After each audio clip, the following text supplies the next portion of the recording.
Hello everyone. So I'm here again with a new story. The story is from grade 5 NCERT book. Name of the story is राख की रस्सी. राख की रस्सी ये एक लोक कथा है. लोक कथा मीन्स फोक टेल. लोनपो गार तिब्बत के 32वें राजा सोना गवसैन गाम्पो के मंत्री थे. लोनपो गार was the minister of 32nd king Sonagausen. He was the minister of 32nd king of Tibet. वे अपनी चालाकी और हाजिर जवाबी के लिए दूर दूर तक मशहूर थे. He was famous for his cleverness and his quick nature of giving quick answers. हाजिर जवाब is also we can say because of his common sense. मशहूर फेमस. कोई उनके सामने टिकता न था. Nobody was able to stand in front of him, and the reason was his cleverness and his common sense. चैन से जिंदगी चल रही थी. चैन मतलब very relaxed, smoothly life was going on. मगर जब से उनका बेटा बड़ा हुआ था, उनके लिए चिंता का विषय बना हुआ था. But the moment his son grew up, become older, his tension also increases. Means his grown-up son was reason of his tension. कारण यह था कि वह बहुत भोला था, and the reason was he was very innocent. होशियारी उसे छूकर भी नहीं गई थी. Cleverness has not even touched him. Means he was so innocent that he doesn't know even what is the means he doesn't know the word cleverness. लोनपो गार ने सोचा, मेरा बेटा बहुत सीधा साधा है, मेरे बाद इसका काम कैसे चलेगा. लोनपो गार he thought that my son is very simple, very innocent. After me, how he will lead his life. एक दिन लोनपो गार ने अपने बेटे को 100 भेड़े देते हुए कहा, तुम इन्हें लेकर शहर जाओ. One day, लोनपो गार gave 100 sheep to his son and told him to go to the city. मगर इन्हें मारना या बेचना नहीं. But you are not going to kill them or to sell them. इन्हें वापस लाना. You are going to bring them back. 100 जौ के बोरों के साथ. You are going to bring him back with 100 sag of millets.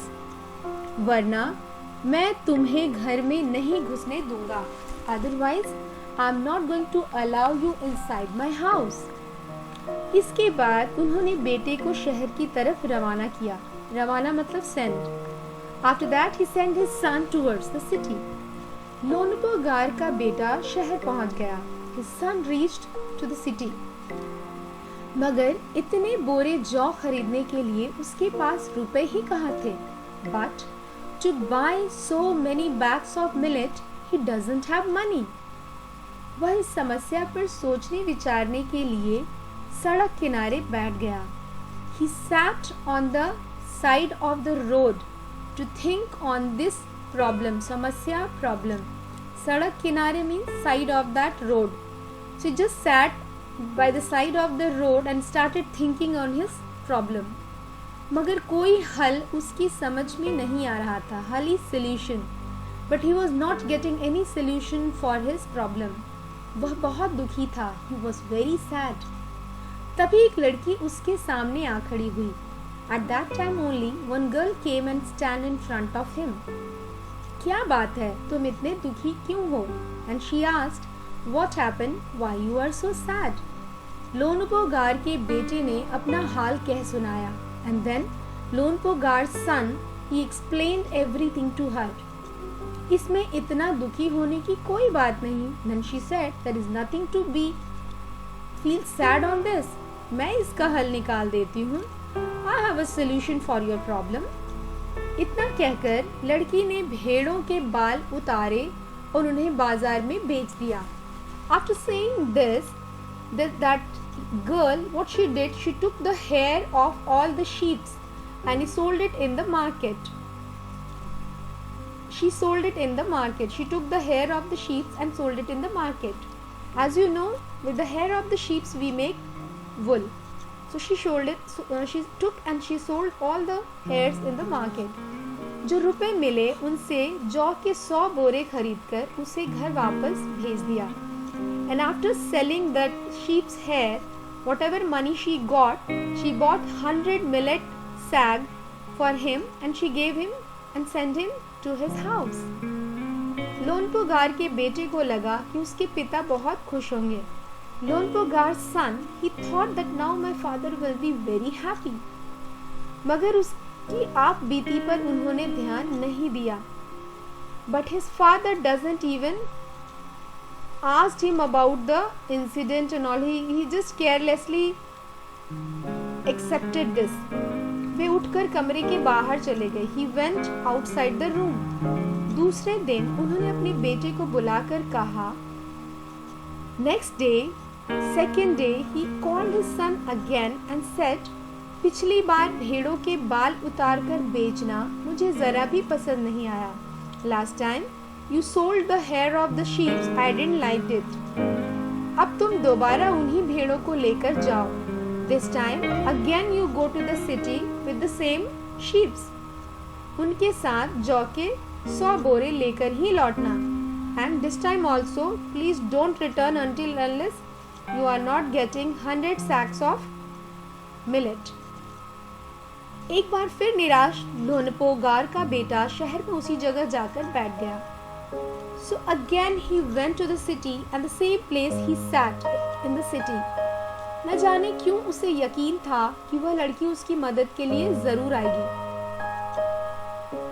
Don't know, but he has a faith that definitely that girl will come again to help him. और कुछ ऐसा और हुआ भी कुछ ऐसा ही. And yes, it happens also. वह लड़की आई. That girl came. उससे उसने अपनी मुश्किल कह सुनाई. And again he told his problem to her. अब तो बिना जौ के 100 बोरों के मेरे पिता मुझे घर में नहीं घुसने देंगे. That without 100 sacks of millet, my father is not going to allow me inside the house. लड़की सोचकर बोली. Then girl thought and said, एक तरीका है. There is a solution. There is a way. उसने भेड़ों के सींग काट लिए. She cut the horns of the sheep. उन्हें बेचकर जो रुपए मिले उनसे 100 बोरे जौ खरीदे. So this time she cut the horns of the sheep. She sold it in the market and again she bought 100 sacks of millet. बोरे लोनपोगार के बेटे को सौंपकर लड़की ने उसे घर भेज दिया. And again she sent लोनपोगार's son with those sacks to his house. भेड़ों और जौ के बोरे पिता के हवाले करते हुए लोनपोगार का बेटा खुश था. So while giving those 100 sacks of millet and sheep, हवाले करना मतलब returning और giving. When he was giving that to लोनपोगार, he was very happy. उसने विजयी भाव से सारी कहानी कह सुनाई. Like a winner, he explained the whole story to his father. सुनकर लोनपोगार बोले. Then after listening to this, लोनपोगार said, उस लड़की से कहो कि हमें 9 हाथ लंबी राख की रस्सी बनाकर दे. And she said that go and tell that girl that I want 9 hand long. 9 hand means with hand you can measure it, and 9 times with her hand. I want a rope of ash. A rope of ash. Actually, राख की रस्सी meaning rope of ash. So she said, I want a rope of ash 9 times of her hand. उनके बेटे ने लड़की के पास जाकर पिता का संदेश दोहरा दिया. His son went to that girl and gave his father's message to her. लड़की ने एक शर्त रखी.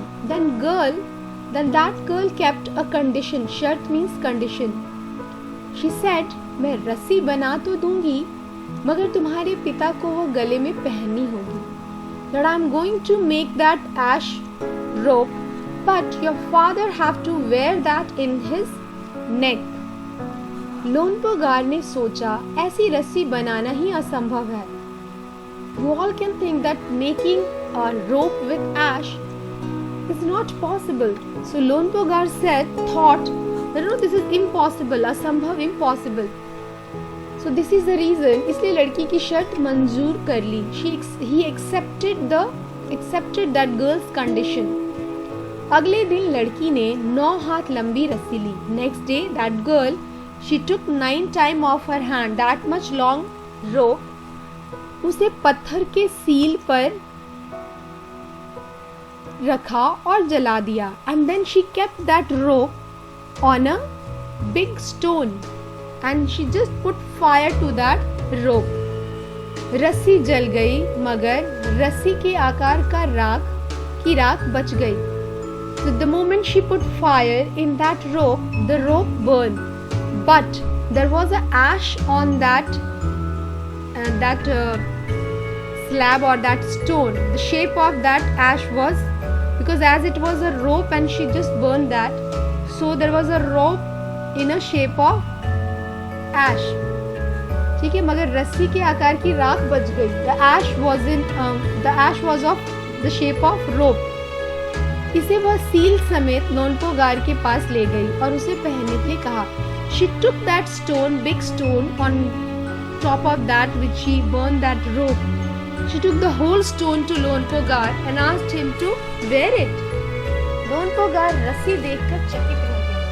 Lonpogar was surprised to see that rope of ash. वे जानते थे कि राख की रस्सी को गले में पहनना तो दूर, उठाना भी मुश्किल है. He was aware that the moment he is going to touch that ash, it will break. So it is very difficult to lift it, and wearing is more difficult than that. हाथ लगाते ही वह टूट जाएगी. The moment she will touch, it will break. लड़की की समझदारी के सामने उनकी अपनी चालाकी धरी रह गई. As he was a very clever person, but by seeing the cleverness of that girl, he was also shocked. बिना वक्त गंवाए लोनपोगार ने अपने बेटे की शादी का प्रस्ताव लड़की के सामने रख दिया. Without wasting time, he asked that girl to get married to his son. धूमधाम से उन दोनों की शादी हो गई. And both of them they got married. So the moral of this story is that though his son was not clever, but for his son he selected a intelligent, a clever bride so that she can take care of his son. So this is the story. राख की रस्सी, rope of ash. Thank you.